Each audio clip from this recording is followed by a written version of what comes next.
Hey everybody, I am back with a new movie review, and to continue on with the February review month, I'll be covering Ghost of Christmas Past, starring Matthew McConaughey. And now I'm thinking about it, I don't think I ever reviewed any movie with Matthew McConaughey in it, let alone him being the lead, which I need to fix that. Matter of fact, there's a lot of rom com stuff starring Matthew McConaughey that I should add to the list of February review month because he did a lot of rom coms. Considering that he's kind of like you know, the stereotypical heartthrob in a lot of, especially during the, mid 2000s, early to mid 2000s, he was, definitely that guy for those romantic rom coms. Uh, but before I continue, please do me a huge favor and leave a comment below. Let me know what you guys think of this film. Uh, uh, like this video, share this with your friends, and follow me in the links in the description below. So today I'll be covering Ghost of Girlfriend's Past. It's pretty much a homage to A Christmas Carol, but it's not set during Christmas. It's just taking the same aesthetics, or at least plot line for this romantic comedy. It's directed by Mark Waters. Matthew McConaughey stars as Connor Mead. Jennifer Garner as Jenny Perotti. Michael Douglas as Wayne Mead, the uncle. Breckin Meyer as Paul Mead, Connor's brother. You got Lacey Chabert as Sandra Volcom, Paul's fiance. Robert Foster as Sergeant Major Mervis Volcom, Sandra's dad. Daniel Sunjata as Brad. Emma Stone as Alison Vandermersh as Ghost of the Ghost of Past. Noreen DeWolf as Melanie, who plays a dual role as Ghost of Present as well as the assistant to Connor. Olga Moluk as Ghost of Future. And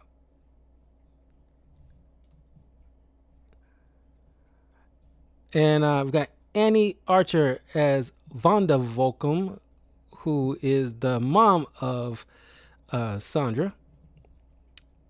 So anyway, we open with Connor, who is this very popular, very wealthy photographer, who is your kind of your stereotypical playboy. And obviously this kind of fits because you buy that Matthew McConaughey had, his fair share of women. But he doesn't,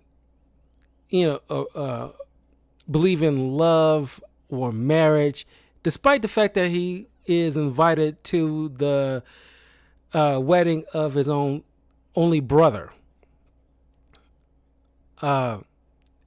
He enters these, bunch of one night stands that don't lead to anything serious. Matter of fact, he's so disconnected with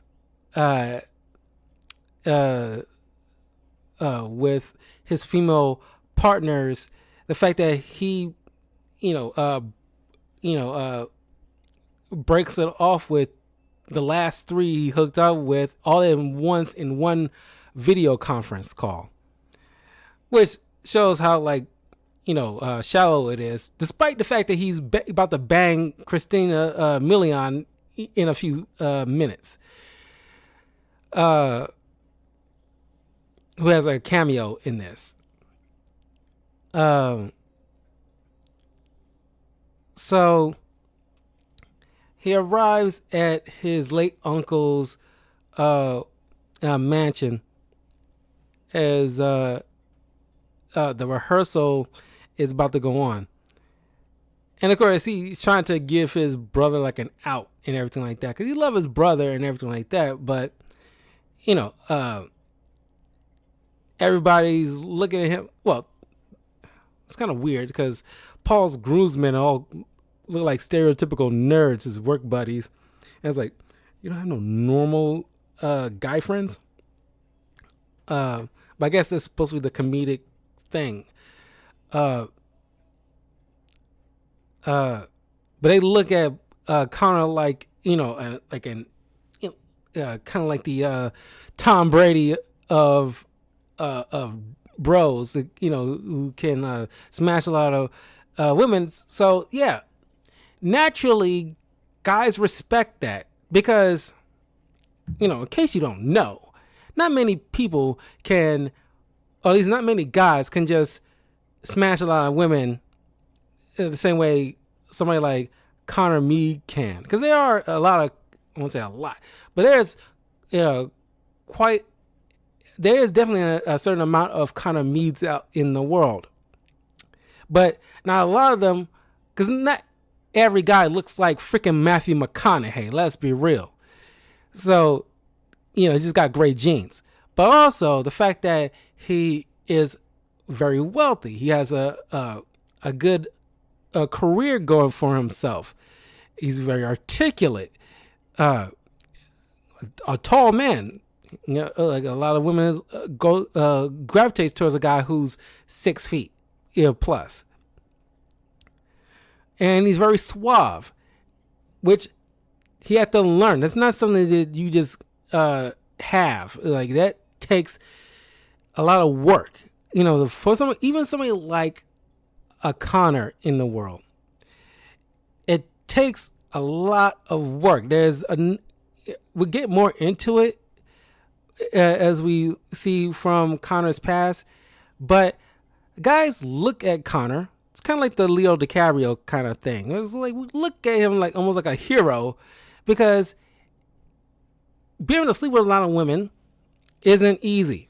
It's not, because they gotta achieve some level of status or fits a lot of metrics that women will just naturally gravitate to, or at least be open to, in order to let that play out. Even somebody like Connor probably have like a failed trials and tribulations before he get a certain amount of success rate. So guys look at him like, like an all-star pro, while, most women look at him like a pig. But, that goes to show that, what's the saying?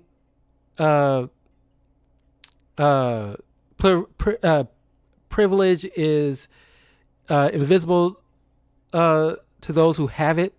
Because, if you're a hot enough girl or decent looking enough, you can walk in any establishment, talk to any dude that you want to, and you always gonna get like a person who's willing to bite.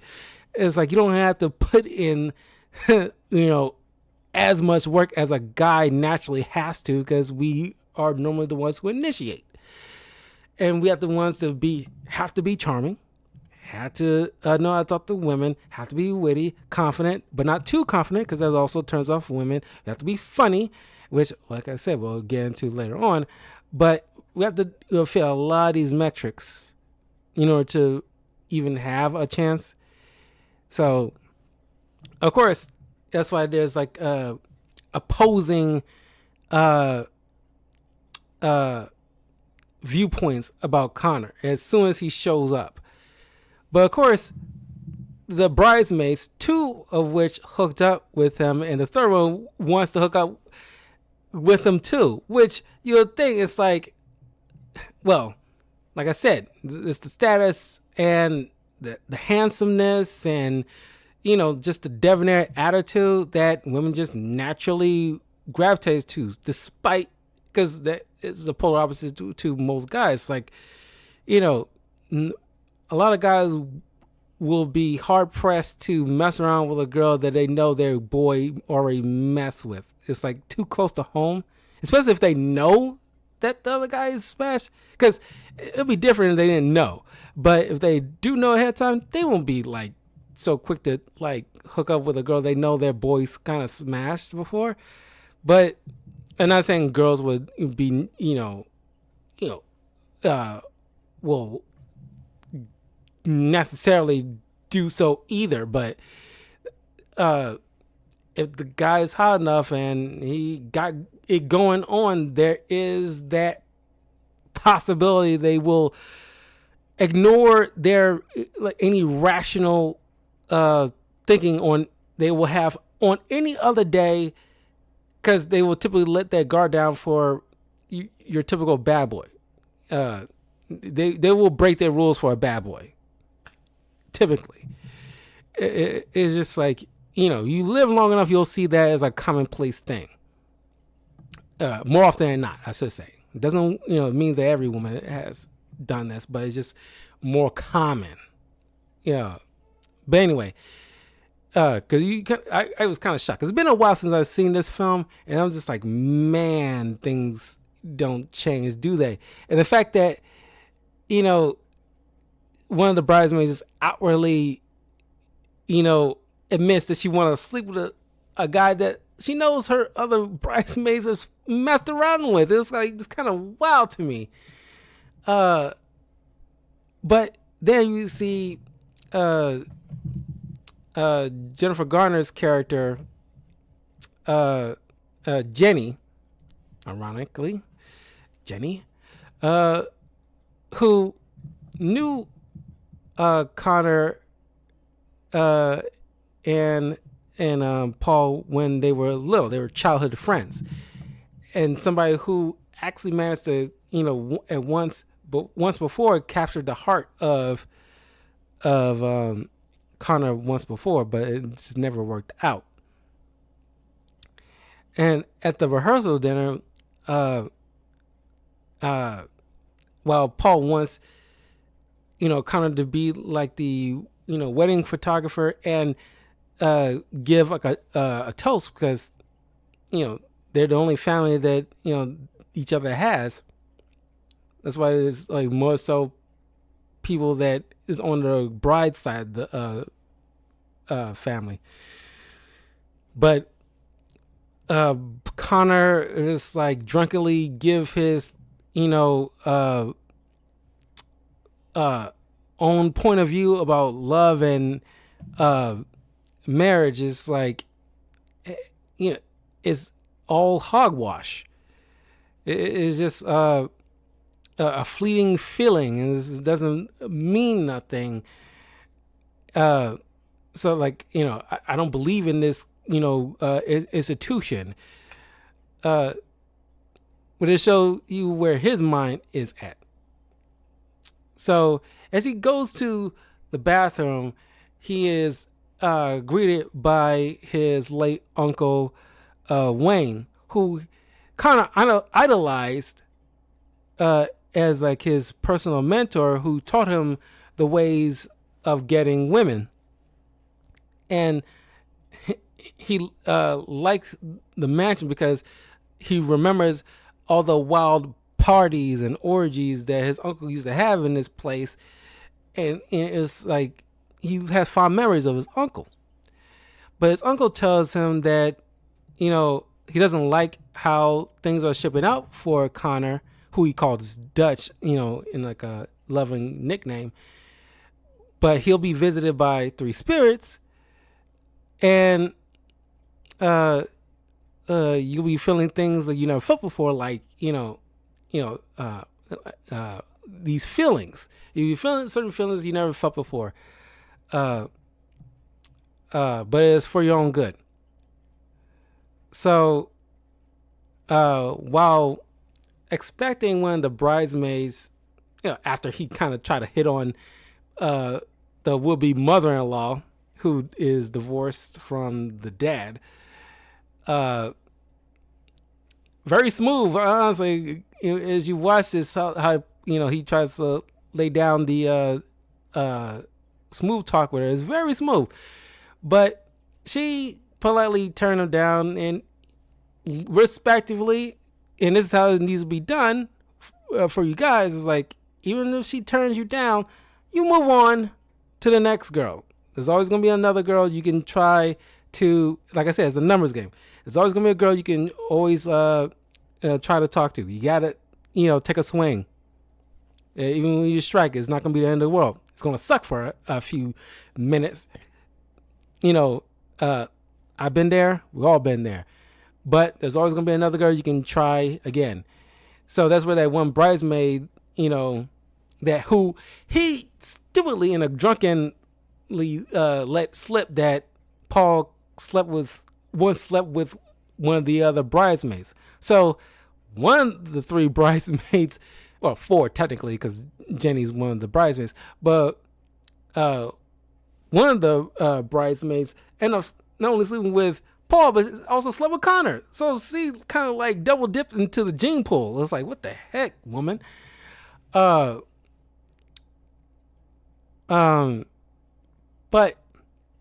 well, Connor is waiting on the bridesmaid to show up. He is visited by ghost of girlfriend's past, Allison, who's like this 16-year-old girl. And of course, at the time, Emma Stone can easily play the look of like a 16-year-old girl. But I love the whole 80s attire and the brace face thing. For some reason, I always, to this day, I thought it was very cute. It's like, I don't know, it's weirdly hot looking. Even though like Emma Stone kind of play like an 80s dork, but she's still hot in a way. I don't know. Like I said, it's like, maybe it's just me, my sensibilities of how I might view like something I might still hit. And I was like, it's still, brace face or not, still kind of cute. Maybe it's the freckles. I don't know. That's doing it for me. So she takes Connor to the past, and we see like a young Connor days before him and his brother's parents pass away via a car crash. We see a young Connor playing with a young Jenny, who for his birthday gifted him his first camera, instant camera, and that's where his love for photography got started. And he took his first picture, which was of her, that he still kept, by the way. So in middle school, or like getting into like high school or something like that, doing like a homecoming or prom or something like that, him and Jenny went to this dance, and because he hesitated and choked, which happens to a lot of guys, he didn't ask Jenny to dance, and this jock D-bag asked her, and then ended up kissing her, which kind of was her first kiss, which disappointed a young Connor, and he kind of left the dance because of that. And I love older Connor's reaction. And it's like, don't feel too bad, buddy. He's like a balding guy, and he works at this crazy place. So it's like he knows that this guy's life, he peaked in high school. He's one of those guys that kind of peaked in high school, and he's kind of like his what he's doing right now isn't all too glamorous. So you shouldn't feel too bad. Can't hear him because this is the past. Oh, speaking of which, what is present day Allison doing? Because spirits are actually dead people, and it's like from ghosts of past and present. Present is definitely still alive, and for some warped reason that's never been explained, because like you didn't want to hire nobody else to be present, but you actually have a person who's actually alive, who has some warp powers to be a spirit and back to being a corporeal being is so weird, and you couldn't just get somebody else. But also, since he's technically not a spirit, that makes that means that is it possible that Allison is not a spirit? She's actually a full grown adult right now, probably living like a normal life, and somehow her image of her 16-year-old self is set as the ghost of past. Or did she die at some point down the line? They never even bring it up. Because I would have liked that, since Connor knows about that jock kid's present day self, what he's doing, he should have bring up like, Allison, you can't be here.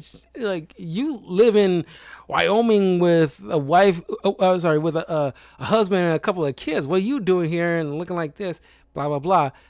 That could have been satisfactory. But I guess they didn't want to overly explain something like this. I don't know. That part has always confused the heck out of me. They could have, done completely something else. Or just not have them, well, it's Ghost of Girlfriend's past. So, this is another thing. The name is like false advertising in a way, because he never dated his assistant, so she can't be classified as a girlfriend of present. And then when you see the ghost of future, it's like when you see the future, I would like to see like a moment where he's this woman's some kind of crazy psycho that ended up killing him or something like that, but because of his antics or whatever. So that way it can all line up. It's like, yeah, they all technically dated Connor, so makes them girlfriends, quote unquote, even though it's like he avoids relationships altogether. So at the same time, it's like they can't be counted as girlfriends because they need to establish a monogamous relationship that lasts more than a month at bare minimum, with the labels and everything like that. Connor, for the most part, has been in one night stands or messed around for no longer than probably a week or so with these girls at most, but none of them are girlfriends. I might be thinking obviously too much about this movie, but I had to address it because it seems like, despite how much fun I have watching this film, and I do love a Christmas Carol aesthetic, it's one of my favorite kind of stories, it just doesn't line up because they're not girlfriends. He never been in like a legit relationship to quantify it as a boyfriend girlfriend thing, and these ghosts of past, present, and future isn't established that he never even dated any one of them, aside from the past, where we see there's a moment where she met Connor at this house party that well, I'll get to that in a second. Let me just get back. So after he ran out of the party, the dance, he got picked up by his uncle, and because he got into his feelings, because he's a teenager, he clearly had feelings for Jenny, but he choked, so he feels bad, but he takes it out on her and girls in general, and he does like a thing that most times you see coming from most women, where it's like they feel hurt and they kind of take it out on the broad strokes of a gender. And Wayne immediately stops him and is like, no, I don't want you talking like that. So he decides to take in his way trying to help his nephew, takes Connor underneath his wing and takes him to this kind of lounge area where a bunch of people are, a lot of them being very attractive women, and he's trying to teach him some game, which all young boys need this to an extent, because most young guys, excuse me, most young guys, don't know how to navigate in the realm of courting or in a relationship, or even understanding the female dynamic. Because if you look at it, women know the game kind of early on, because as soon as they hit puberty, most young boys are trying to hit on them. Most young boys are like calling her beautiful, or trying to buy her flowers, doing this romantic stuff, trying to win her to just to probably either get in her pants, or trying to, be the guy that's her man or something like that. So, girls be able to, early on establish who they can either manipulate, or who they vet for a solid relationship, or who can she can string along, or say like fun for a short time, not a long time. They understand early. So as they progress from their teen years into their 20s, they can start like running circles around every poor smuck that tries to get her number. And of course, most guys, are idiots and probably not, don't have like the gumption or the understanding of how to speak with women. They can come across as weird, or some of them can be like a-holes, definitely. But most decent guys who are just probably average looking, or like late bloomers, they're gonna have a tough time of it in their teens, definitely getting into their 20s, until possibly getting into their 30s, when they're work on themselves to be at least have some kind of level of interest to get the girl to like gravitate towards them. So Wayne shows him, like, or at least teaching him some tips, where, like I stated before about like making a girl laugh. It's like, yeah, girls love to laugh, especially when it comes to laughing at men. And when you do something like that, that's your way in. And he shows Connor by, I kind of wish we get to hear what he's actually saying, but he goes to these group of women and he approaches them with kind of confidence. Most guys will probably find it intimidating to approach a particular girl in a group of her friends, because I don't know, it's just like there's a kind of like a barrier entry, because if most of her girlfriends don't kind of co-sign, they can get into the girl's head and say like, and kind of like talk trash, just to peer pressure her to not like, unless the guy is super attractive, they will be hesitant to let their friend go off from the herd to talk with this dude who might be a good dude to this lady, but some women can be self-sabotaging, but he ends up getting a drink thrown in his face. Like I said, I kind of wish we know what exactly he said to this woman, but obviously it wasn't good, or probably a very naughty thing to say. But Connor thinks initially like, oh, dude, you struck out. And like, did I? And then one of the other girls in that group comes walking over and it's like, just because she won't do it doesn't mean like I want to.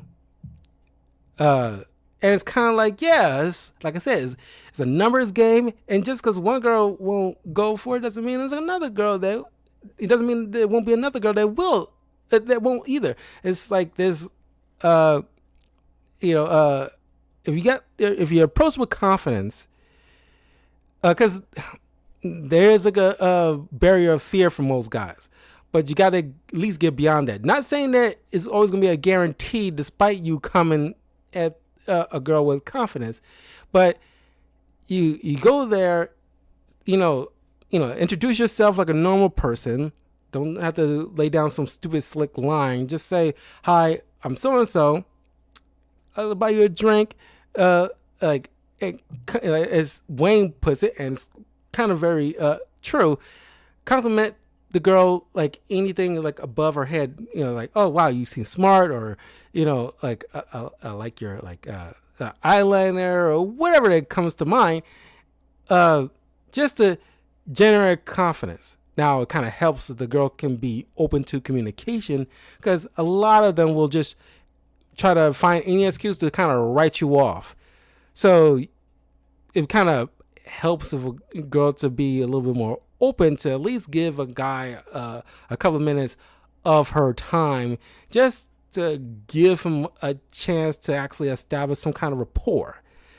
Doesn't mean you need to like go ahead and do anything with a guy, but it's just like, it takes, from a guy perspective, it takes a lot of confidence. You think this like confidence oozes out every guy. It takes a lot for a guy to work up the nerve to walk across the room, because if you eye a girl, and trust me, I've been there. If you eye a girl, you have probably at least a few seconds to walk over there before you lose your nerve or choke. Then you probably end up not doing it. But you got to take those few seconds to walk over there, know exactly what you want to say. Don't be all stuttery, and like, find the right compliment, find the right witty thing to say. At least, it probably will help if, like I said, an open line of communication between the woman that you're trying to talk to, but find like a compliment, like he's like above the head kind of thing, like, oh wow, you like really like your piercings or something like that, whatever. And just it's like it's hard to be funny on the spot. Like you're not like you're not a Richard. No, not every guy is a Richard Pryor or anything like that. But you gotta say something that kind of make her giggle a little bit or something like that, or at least find like any topic that kind of generate some kind of a conversation. And like I said, it doesn't always gonna work out. Don't expect certain lessons to always work 100% of the time, but that's just kind of like a thing that guys have to at least learn how to do. But it's always like but we get rejected so often, you kind of get numb to it to a certain degree, but other times certain guys let that shake their confidence completely, where they just don't want to try anymore. But you got to overcome that. But with Connor learning from the feet of the master, he comes to this house party where he kind of, completely ignored Jenny, because he kind of felt butthurt still over what had happened, kind of held on to that anger a bit. He then, after, I guess, living in Vegas and learning from his uncle, he comes back, and then everybody's like got all these rumors about him. He's coming back super cool and everything like that, with the Fonzie jacket and what have you. And now he bumps into Allison, and he had his first time with her, which shockingly, you don't think he probably would have had his first time in Vegas while he's learning how to talk with women. she really like kind of pounces on the guy and pushes him in a room, and they end up doing it. It's kind of love Allison's reaction, like, "Oh, don't worry, it's over really quick." And here we are. And then she feels so kind of like proud of it, where she just says like, "I feel like Neil Armstrong. I was your first." It's like she felt very proud of herself, because considering that he's kind of like the Michael Jordan of guys that laid with a bunch of women, but nobody will ever compare to her, because she will always be the first. And it kind of funny. That's part of my favorite moment in this entire film. But then they kind of shift a few years later, where he's kind of like studying under the tutelage for this big fancy photographer. So he kind of, starting his growth in his career. And so he's becoming like a bit of like a douchey player in a way, until he bumps into Jenny years later, and he tries to reestablish a relationship with her. But then she realized that knowing him, okay, you clearly kind of player. I'm not this type of woman who's just do one night stands. I want an actual relationship. But because of one of Wayne's teachings, it's like you if you don't want to get hurt like that again, then you need to not burn yourself with a relationship, because there's a chance that hurt will come about again, and then you better cut off first before that can happen. So no spooning, no nothing, because maybe not today, maybe not tomorrow, maybe not next week, but eventually they will dump your ass first. So you probably want to not get into falling in love. It will be poison to you, which is obviously like definitely like a bad thing to teach a young boy who's very impressionable and obviously hurt, and it kind of still linger underneath the surface over the years. Now, before I continue on, there's two things I want to establish about that. Now, normally I would not agree with this, because most guys aren't trying to be players or anything like that. They just want to at least a girl to build a solid relationship with, and just don't want to get dumped or divorced or anything like that. They won't, most guys are more romantic than you think, because we don't want for much. We just want a decent girl that won't betray us in any kind of way, or leave us high and dry and take half our crap.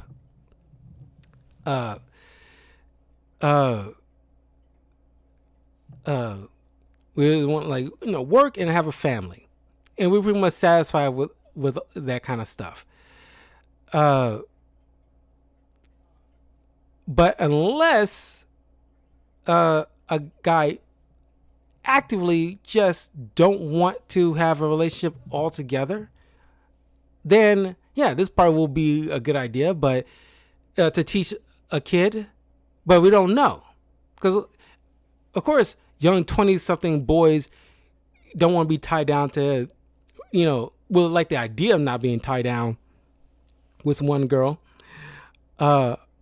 especially if you work on yourself, like make yourself look, good looking, fit, articulate, well read, have like a good career for yourself, with, have some kind of status that goes with it also helps.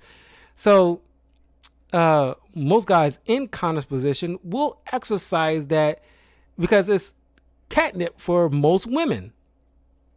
So, a guys in Connor's position will exploit that, because why would somebody like that will choose? I mean, they could if they want to, but most guys in Connor's position will exercise his capability to mess around with any girl he so choose to, full consent wise, mind you, which obviously he got consent from a lot of these girls. But the one thing I would establish that a guy in Connor's position should be upfront, which it seems like Connor normally is. He never said like, oh, he never lead any of these women on, despite how the movie might portray it. Well, we don't know 100% sure. He just can come across like, he doesn't seem like he lied to girls like, hey, I'm looking for love, and I never find like the right girl. He didn't play off or establish those type of words or anything like that. I don't think the traditional way of leading girls on, he never really did that. He never said to these girls, hey, I'm looking for a relationship, and blatantly lied to them. And it's up to these ladies to acknowledge, to watch these guys like Connor actions, because you shouldn't give up your body to a guy like this, no matter what his status is or how good looking he is. Understand that a guy on this level probably not looking to settle down, especially if he's upfront about it at the very least. If he's upfront about it, if you want a relationship, probably shouldn't mess around with a guy like that. Because if you do, then it's on you. And you shouldn't really be hurt or, start crying a river of tears over a guy ain't the monogamous type. Or at the very least, have this kind of conversation, because, you didn't, nobody held a gun to your head. You clearly wanted the guy. You just thought which is kind of like a downfall for a lot of women for many generations, where they always think they can change a guy. Like, oh, once I sleep with him and he sees how much of a good girl I am, he'll just naturally want to just be with me. And it's like, don't fool yourself, okay? If he isn't about it, then don't give up your body to a guy like this. It's only going to hurt you at the end of the day. Not going to hurt him none. So I understand he needs to learn a lesson, but at most half of these women had known better. Especially those who he banged, like that you see like a line of women, which I doubt he banged that many women. Even for Matthew McConaughey, that's like, I doubt he banged this many women, like legions, like a Spartan 300 legions of women. Like, I doubt it's been that many. I'm pretty sure. I wanted to give he banged 40 girls since his late teens.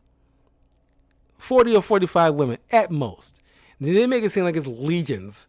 I was like, I freaking doubt it, okay? And one of the girls was like talking about like, oh, we banged it, clearly a stewardess he banged in on an airline, and another girl was like, was looking in a bathrobe with like a co-ed or something like that. I was like, okay, y'all definitely knew what this was. You really think like he banged you in like the bathroom on an airplane? You thought it's gonna lead to something?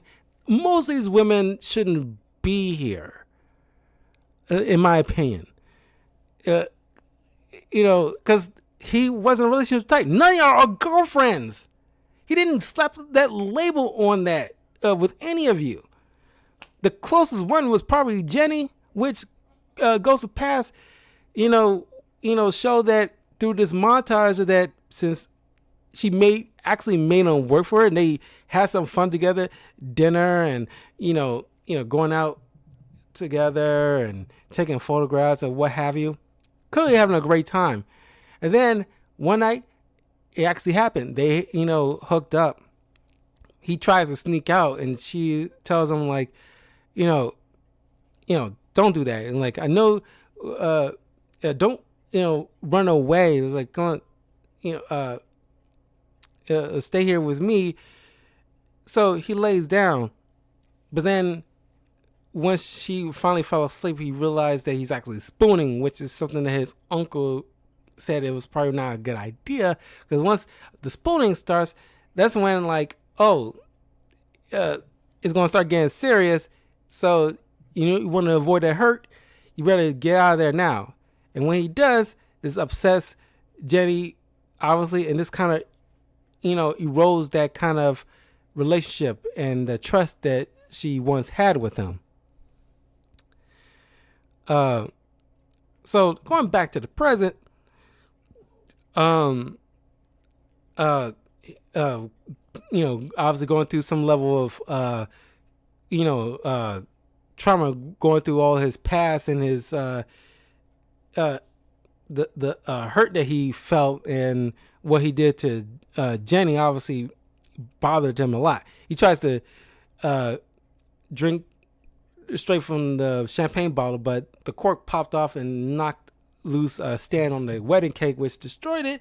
So people are starting to get mad at him, and he's trying to clean up the mess. So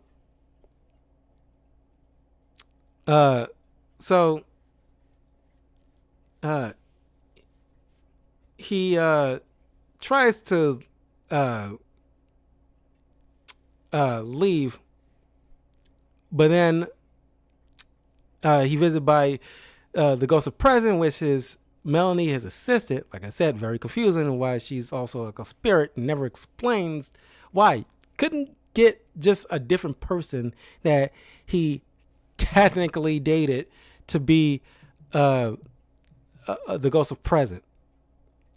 But anyway, she takes him to watch as they all have their little joke about Connor, and the brother expressed how like it was just after their parents died, it was just him and Connor, and Connor actually had to grow up a little fast because he couldn't really have like a normal childhood because he's busy looking out for him so he could have a childhood.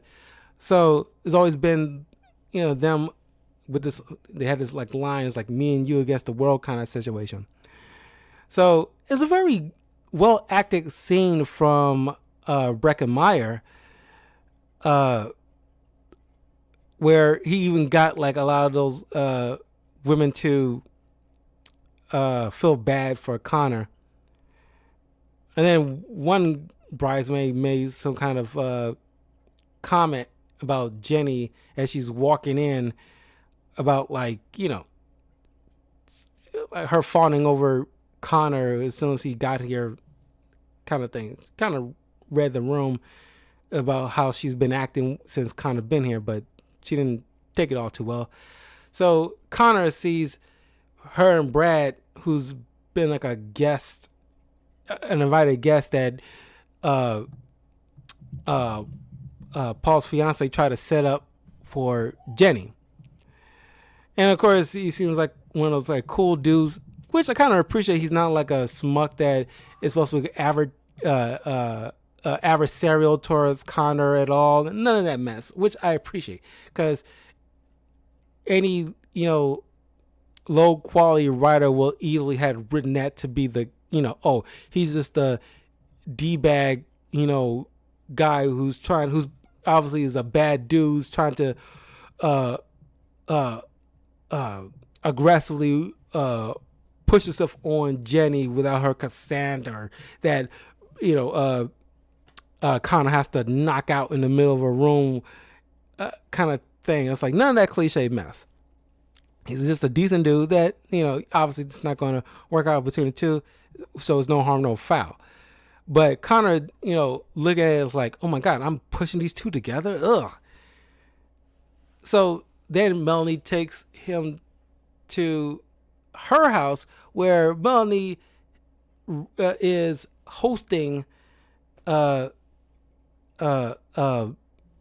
little get together with those three girls that he broke off with on a conference call, where Melanie is,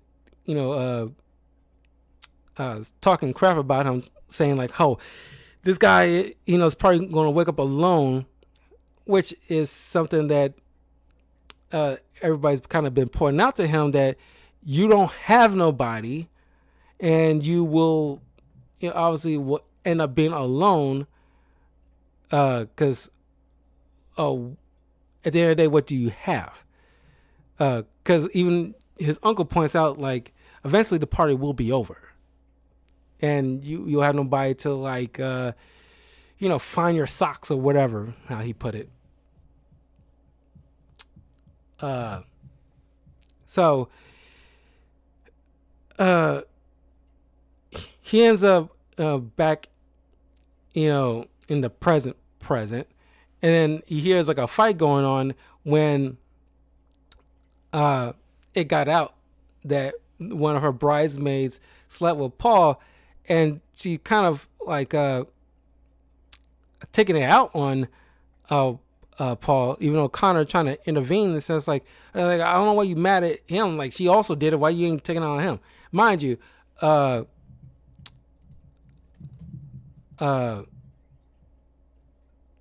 Sandra is, already like a bit of a bridezilla, and already have like, cold feet as it is, because he kind of flipped out over the salad in the rehearsal dinner. So she didn't think like, okay, this is not going to work out, because if you hide things like this from me, what else are you hiding? And of course, Jenny kind of like,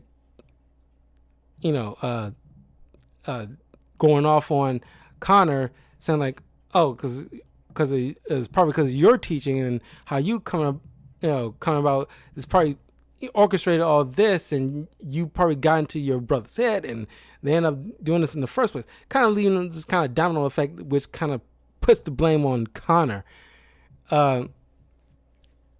And while Paul is trying to comfort his fiance, he tells Connor this is all his fault. Like, I'm sick of defending you because you're everything that they say you are, because you're not helping. So he's telling him to get out.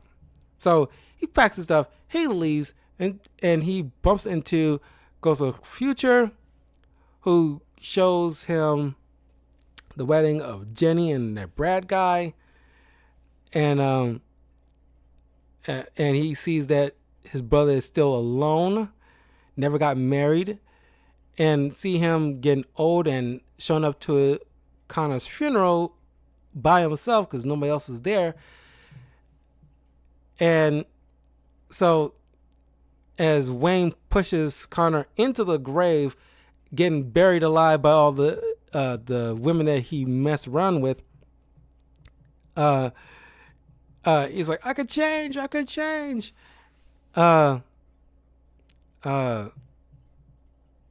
So he wakes up, and I love this moment where he looks out the window and sees that the air is covered in snow, and he sees like a kid shoveling the snow. It's like, hey, is this Christmas? It's like, no. I was like, I like this moment because it's like he kind of had to make some kind of reference to the OG Christmas Carol. I kind of like this moment, but he sees that Sandra is taking off in the car with her bridesmaids and with her dad. So finds Uncle Wayne's old station wagon. He uses it because he had no seatbelts. He kind of crashed right in front of Sandra's car, and he makes this big, after knocking out her dad, who's trying to like come between them. He's trying to express his feelings and says like, look, I'm like clearly like I'm not good at this kind of stuff. I've never been one for relationships, and I didn't appreciate love and all that stuff. But even somebody like me, can see that what you and Paul have is real. But clearly you love him, because otherwise, why you never it ain't as equally as mad as your friend? Because clearly, like, there's more here. you're just scared. You're like me. Like I ran away from love too. It was a risk, and I was afraid of being hurt. So I cut it off before it escalates. Like I made a huge mistake, and I don't want you to make that same mistake. So he convinces her to forgive Paul. The wedding goes on. He takes a bunch of pictures, and weirdly, for some reason, the bridesmaids finally like go and hit on the groomsmen, even though it's like clearly there's more guys here who probably are a little bit more attractive that you could have hooked up with, but you just kind of like give these guys some kind of out with them, and it's kind of like I don't know. I don't see that working out all too well. At least maybe one of them might work out, but the others are clearly like a bit of floozies. Let's be real. But Connor goes out and shows Jenny the picture that he kept all those years and reestablishes he wants a relationship with her, a real one. And while they dance to the music that they would have danced to back at the school dance, Uncle Wayne is trying to hit on Ghost of Future, but Shane is with it. She disappears. He tries to hit on Melanie, but she says like, "Oh, I'm actually at this wedding." So she disappears and shows up in like a gown and starts talking with Brad, and it's like it's still confusing to me. But then she tries to hit on Pass, and it's like I'm actually 16, and it's like we're ghosts, honey. We're ageless, which kind of true. Still a level of ickiness to it, but kind of true. But who knows? Given the fact that with Melanie, it's like who knows if this woman's actually a spirit or just some kind of essence of what her past self will look like, and she actually is still alive somewhere. And it's still confusing to me. But that's where the movie ends. Now, like I said, there's a lot of confusing moments in this that I just hashed out. Now, prior to me actually having to really pay close attention for this review, I have fun watching this film. I think it's one of my favorite Matthew McConaughey films, despite the confusingness. But any other day as I'm watching this, I can just enjoy the film for what it is and just having a good time. But if I'm actually having to break things down of what I liked and what I disliked, and of course with the writing and everything like that, I gotta give my honest opinion, and I gotta let you know what the cons are. But the pros, I really like the character of Matthew McConaughey's Connor Mead. Him and Jennifer Garner like definitely have some serious chemistry. I really like Emma Stone's Allison. She's got probably the most laughs out of me from this film. I love the backdrop of like all the moments in the past and everything like that. Those were kind of fun, and obviously moments with Michael Douglas is hilarious.